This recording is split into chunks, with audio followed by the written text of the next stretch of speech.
What if stories and legends can offer us the key to unravelling the hottest political issues of the day? What would it mean if all the answers to today's burning questions were presented in easy-to-digest narratives and myths? Join us as we examine some of the most fascinating tales, some mythological, some historical, and apply their lessons to understanding the chaos of modern politics.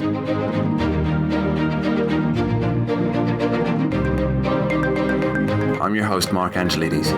Welcome to The Rabbit Hole, Politics and Prose, a LibertyNation.com production.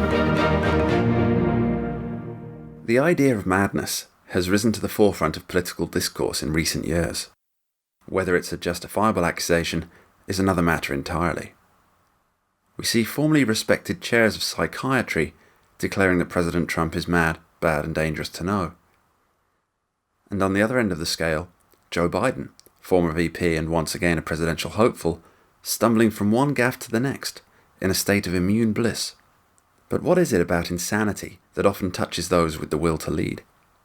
Is it a side effect of the pressures and challenges faced? Or is it perhaps a prerequisite that those who seek to control the destiny of man are already just a little different? And then we have mania, a mania that appears to have gripped a large swathe of the population. There are groups that have embraced the idea that we are truly living in the end of times, and that the human race will be doomed within the next 10 years. And no, these are not people wandering the streets of New York, wearing sandwich boards and sneakers held together with twine. These are power players in the corridors of government. There is nothing new under the sun, and all this has happened before.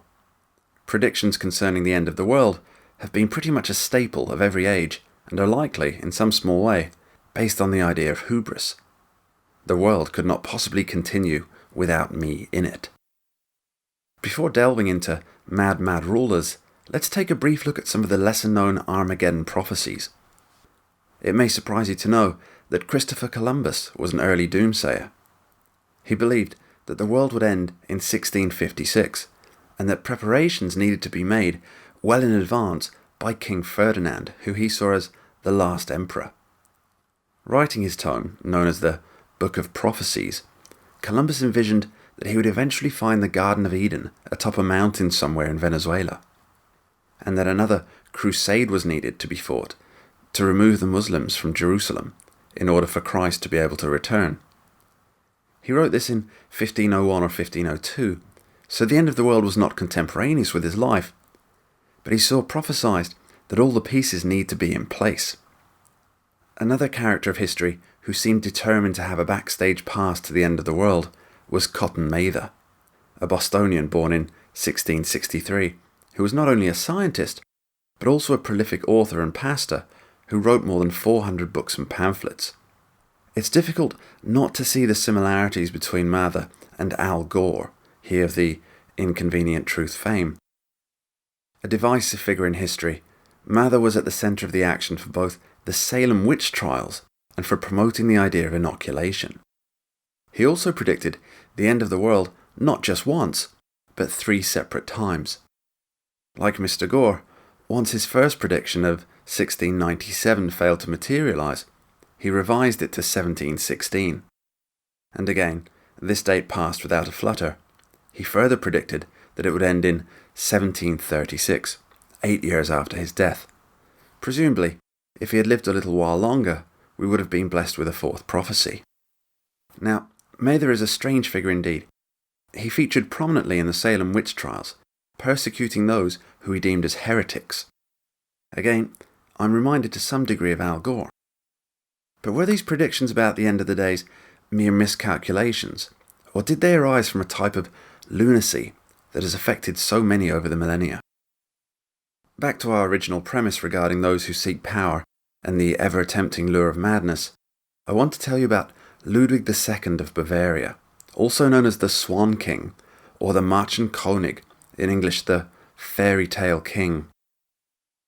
Ludwig was a real patron of the arts. His love of Wagner, theatre and beautiful architecture, however, would lead to his downfall. He embarked on a series of projects that he felt would enrich the spiritual and cultural life of Bavaria, spending millions on castles and other projects.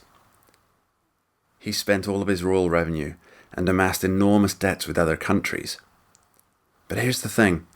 Despite warnings from his cabinet, the people responsible for administering Bavaria, he just wouldn't stop spending and borrowing. Is this sounding familiar yet? Ludwig soon got wind that his cabinet, in an effort to save Bavaria from more debt and eventual demise, were looking to remove him from his post or to limit his powers. In response, he decided that instead of reining in his spending, he would just replace his cabinet with people who had let him continue. Does this seem like a situation that could happen in modern-day America? If Bernie Sanders, Kamala Harris, or Elizabeth Warren win the White House in 2020, they've all committed to spending programs in excess of $10 trillion. And to be fair, that's a conservative estimate of what the eventual real costs of these vanity projects would be.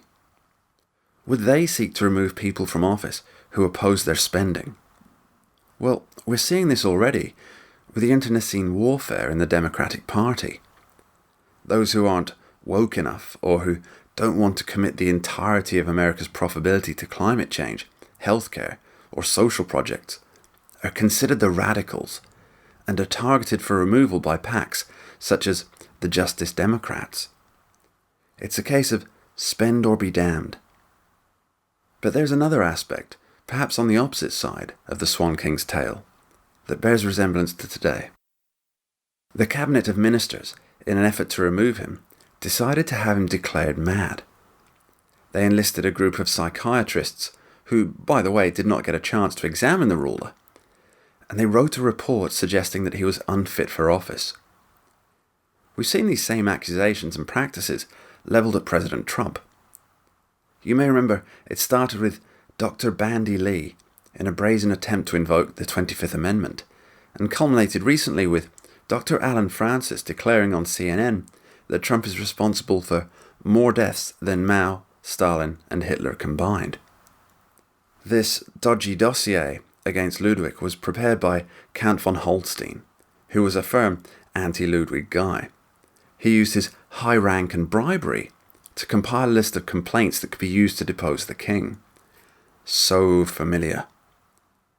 The complaints included sloppy and childish table manners, dispatching servants on lengthy and expensive voyages, and abusive threats to his servants.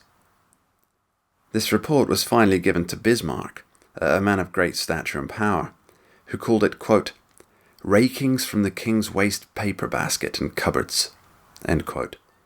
He said that the ministers wish to sacrifice the king, otherwise they have no chance of saving themselves. Despite Bismarck denouncing the dodgy dossier, the conspirators went ahead, and eventually made the king's uncle, Prince Luitpold, Prince Regent. Ludwig tried to fight back against this, using the press and the media to call out what happened, but the conspirators seized as many of the copies of the papers as they could. "How can you declare me insane?" said Ludwig. "After all, you've never seen or examined me before." I find this such an illustrative piece of history. On the one hand, we have Ludwig out to bankrupt Bavaria and threatening to remove those who stand in his way, and then the conspirators seeking to remove him using dubious means. It has all happened before, and there's nothing new under the sun. It appears that we have failed to learn the lessons of history, or perhaps there are some who have studied it and decided to use it as a template for today's political machinations. Whichever the case, it is always the people, those without the power or the privilege, that suffer. Thank you for listening to The Rabbit Hole, Politics and Prose, a LibertyNation.com production. Join us next episode, where we'll be talking more history, politics, legends and stories. Until next time, thanks for listening.